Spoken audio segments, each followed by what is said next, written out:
متحدہ عرب امارات نے غزہ میں فضا سے امداد گرانے کا سلسلہ جاری رکھا ہوا ہے۔ ویڈیو میں ہوائی جہازوں سے امدادی پیکٹس کو گرتے ہوئے دیکھا جا سکتا ہے۔ اماراتی حکام کے مطابق 5 روز میں 58 فضائی مشنز مکمل کیے گئے ہیں، جن میں 3787 ٹن خوراک اور انسانی امدادی سامان غزہ بھیجا گیا ہے۔ 41 اماراتی امدادی ٹرک بھی غزہ میں داخل ہوئے۔ متحدہ عرب امارات نے غزہ میں فضا سے امداد گرانے کا سلسلہ جاری رکھا ہوا ہے۔ ویڈیو میں ہوائی جہازوں سے امدادی پیکٹس کو گرتے ہوئے دیکھا جا سکتا ہے۔ اماراتی حکام کے مطابق 5 روز میں 58 فضائی مشنز مکمل کیے گئے ہیں، جن میں 3787 ٹن خوراک اور انسانی امدادی سامان غزہ بھیجا گیا ہے۔ 41 اماراتی امدادی ٹرک بھی غزہ میں داخل ہوئے۔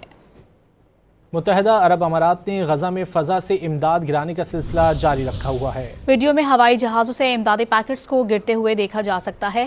اماراتی حکام کے مطابق 5 روز میں 58 فضائی مشنز مکمل کیے گئے ہیں، جن میں 3787 ٹن خوراک اور انسانی امدادی سامان غزہ بھیجا گیا ہے۔ 41 اماراتی امدادی ٹرک بھی غزہ میں داخل ہوئے۔